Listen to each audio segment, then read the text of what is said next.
Tulisema tutakuwa na semina fupi kila mara ya dakika 10 au 15 kila siku ya maombi yetu. Bwana Yesu asifiwe sana. Ukiwa unamfahamu yeyote ambaye ni mwenzetu hafiki kwenye maombi yetu haya, mkumbushe. Haya maombi yana faida kwako mwenyewe pia.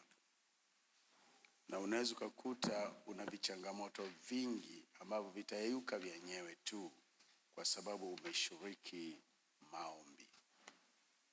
Mwambie jirani yako kwamba usiache. Hata kama una shida ya nauli, wewe lazimisha tu. Bwana Yesu asifiwe sana. Lazimisha tu kuja kwenye maombi. Jana tulijifunza faida za kufunga katika upande wa afya. Tulisema kwanza ina faida kwa habari ya ubongo wetu. Mambo matatu: inazuia ugonjwa unaitwa ugonjwa wa kusahau. Madaktari wanauita Alzheimer. Na inazuia ugonjwa wa kutetemeka mwili mzima unaitwa Parkinson's disease. Huu ni ugonjwa mara nyingi unawafikia wazee, lakini kama wanaruhusu sukari izidi kwenye ubongo wao. Kinachoweza kuharibu kitu hicho ni mifungo ya mara kwa mara. Na kama unaweza kufunga mfungo mrefu zaidi, lakini hata huu wa saa 12, lakini usirudishie sana vitu vyenye sukari kwenye mwili wako. Yaani mwili wako utakaa vizuri sana. Lakini jambo la pili kwa upande wa ubongo tuliona ni kwamba inaongeza nguvu ya utashi. Kwa sababu umeweza kujizuia kula wakati una haja ya kula. Umejizuia kula wakati chakula kipo na kinanukia. Siku moja Mwagama aliniambia, tulikuwa kwenye mifungo kama hii. Sasa mke wake alikuwa mjamzito, kwa hiyo alikuwa hajafunga. Sasa mke wake ametengeneza juisi nzuri sana, dumu la lita 5. Ndiye akawa anasema, sasa sijui ilikuwa ni majaribu. Kwa nini wakati huo mfungo ndio wanatengeneza madumu ya juisi? Na ni mfungo ule wa siku 3.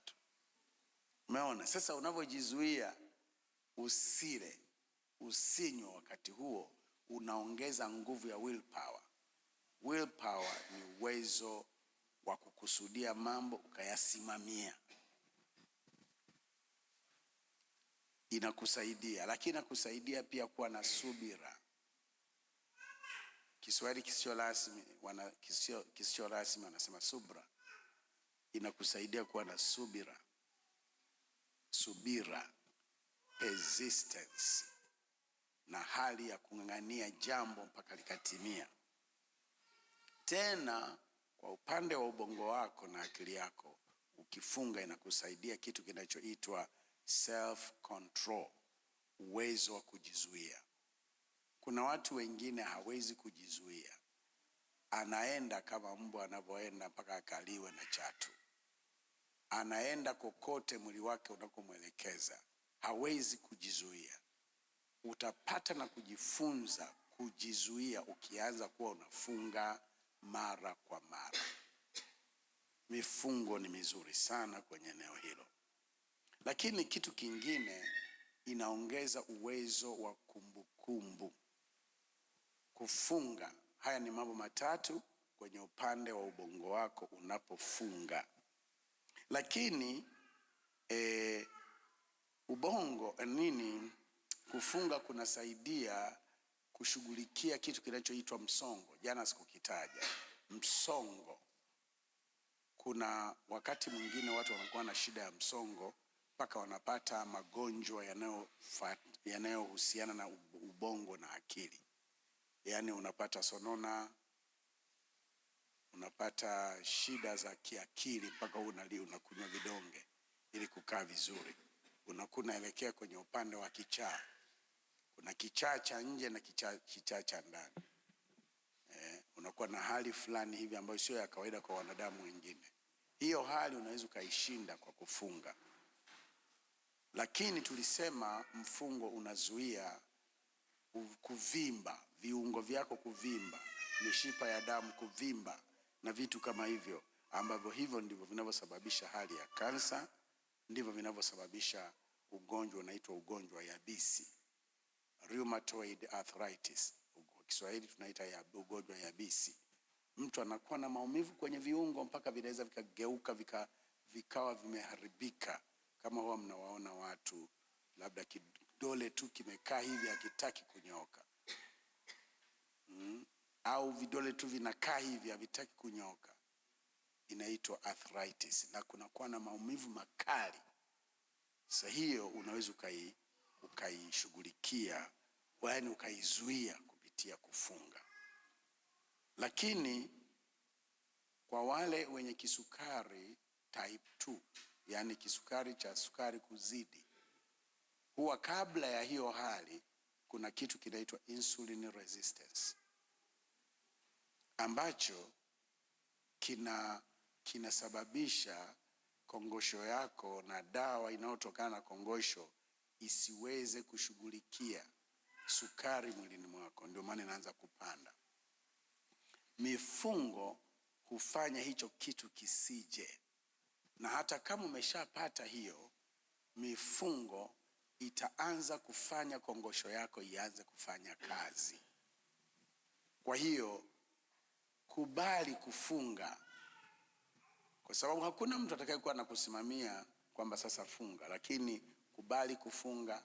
Na kwa nyie ambao ni vijana, wakati mwingine funga hata masaa 24, funga hata saa 48, funga hata saa 72. Itakusaidia sana hata kiafya tu. Kwa mfano ninyi wakina dada machunusi, ukifunga hiyo inaondoka. Wenye shida ya meno, ukifunga hiyo inaondoka.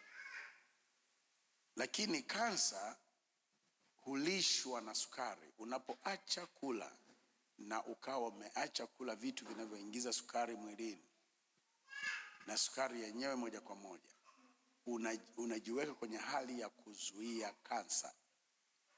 Lakini pia wakati umefunga, kwa mfano hasa mfungo mrefu, mwili huwa unajisafisha kwa chembe zako safi kuzira zile chembe chafu. Inakuwa kama vile imepita sita kufagia mauchafu yote na kuyazoa matakataka yanayooza unapokuwa umefunga. Kwenye lugha ya kidaktari au lugha ya biology tunaitwa autophagy. Wakati mwili unakula mwili mwenzake, lakini ule mwili mbovu. Kwa sababu hiyo unajizuia kupata kansa kwa njia hiyo tu. Kwa hiyo kufunga ni kitu chenye faida. Lakini pia kwa upande wa akili, nilisahau jambo moja. Kila mtu anapofunga inasemekana, na hii imefanywa utafiti, uwezo wa kuelewa, analytical power increases as you fast. Unaweza kusema niko na masomo lazima nile sana. Sio kweli kila wakati. Watu wote waliofanya mavumbuzi makubwa waliyafanya wakiwa katika hali ya kufunga. Kufunga hufanya akili ifanye kazi vizuri. No wonder Mungu anasema na wewe wakati huo unaelewa, kwa sababu upo katika hali ya kufunga. Bwana Yesu asifiwe sana. Jana nilizungumza habari ya kwamba wanaofunga wanajitengenezea mazingira ya kuwa na maisha marefu. Nilizungumza pia wanaofunga wanaruhusu kichocheo cha mwili kinachoitwa growth hormone, ambacho husaidia mwili usiwe katika hali ambayo sio nzuri. Lakini kufunga kunasaidia moyo. Lakini kufunga pia kunasaidia usiwe na uzito mkubwa. Uzito mkubwa ndio unaoleta magonjwa mengi yasiyoambukizika. Ni vizuri kuwa na uzito mdogo. Sasa kupata mzito mdogo si rahisi sana kama haitahusianisha pia na kufunga. Lakini leo nitaka nizungumze kitu kimoja tu, nitakizungumza kwa dakika chache sana. Fungua Biblia yako, bado nazungumza juu ya faida ya kufunga. Leo nimejitoa kwenye upande wa kiafya, lakini nilikuwa naweka tu kumbukumbu. Wale ambao wamesoma ualimu wanaelewa kuna kitu kinaitwa kukazia maarifa. Kwa hiyo hapo nilikuwa nakazia tu maarifa na nilikuwa nawapa faida wale ambao hawakuwepo. Lakini Biblia inasema hivi katika waraka wa kwanza wa Petro sura ya 5 mstari wa 6. Anasema hivi: basi nyenyekeeni chini ya mkono wa Mungu ulio hodari, ili awakweze kwa wakati wake, huku mkimtwika yeye fadhaa zenu zote, kwa maana yeye hujishughulisha sana kwa mambo yenu. Wapendwa, hiki kitu nilikuwa sikifahamu, lakini ni miaka kama 5 hivi ndo nimekijua, kwa sababu pia ya kujifunza kwa walimu wengine. Lakini niliposikiliza na nikaendelea kuangalia maandiko, nikaelewa na nikasema ndivyo ilivyo.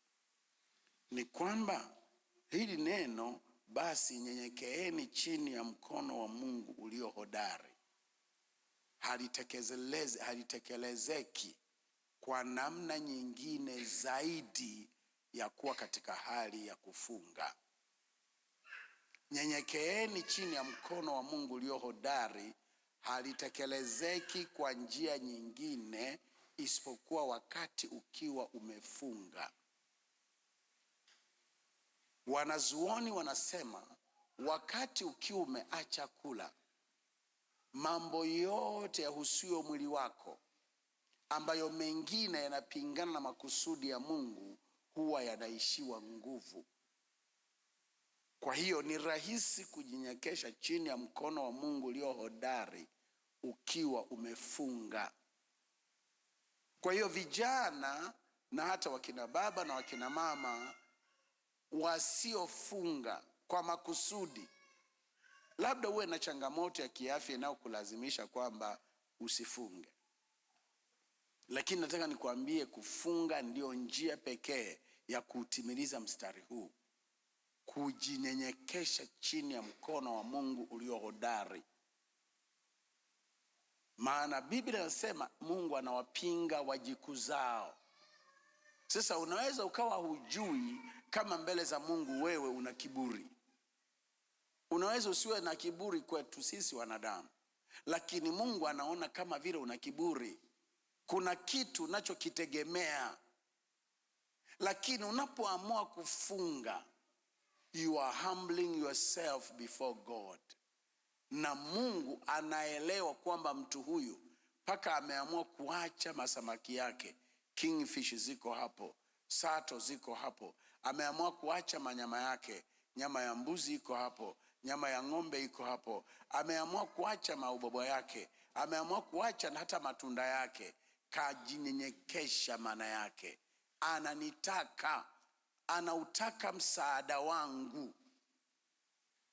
Ni njia inayomwonyesha Mungu kwamba sihitaji zaidi ya kingine, sikitegemei kitu kingine, ila nakuhitaji wewe na nakutegemea wewe. Ni njia ya kujinyenyekesha chini ya mkono wa Mungu. Halafu nisikilize, wakati huu ukiwa umefunga, disconnect na dunia, unajiondoa katika kuwa na ushirikiano na dunia. Kwanza, mara nyingi ukiwa katika hali ya kufunga, hata kukaa tu mazungumzo mengi haya wakati fulani huwa hata automatically tu yani yanapungua. Sijui kuwa na raha na hamu ya kuangalia TV vinapungua kwa sababu umefunga. Kwa mfano, ukawa umefunga na ikawa inaenda masaa 24, inaenda masaa 48, masaa 36, masaa 72. Kuna hali inafika, mimi nimewahi kufunga siku 14. Kuna siku inafika yani hata tu mazungumzo na watu huioni kama ni ya maana, unataka utulie peke yako pembeni. Kwa hiyo indirectly you are disconnecting from the world, unajitenganisha na dunia.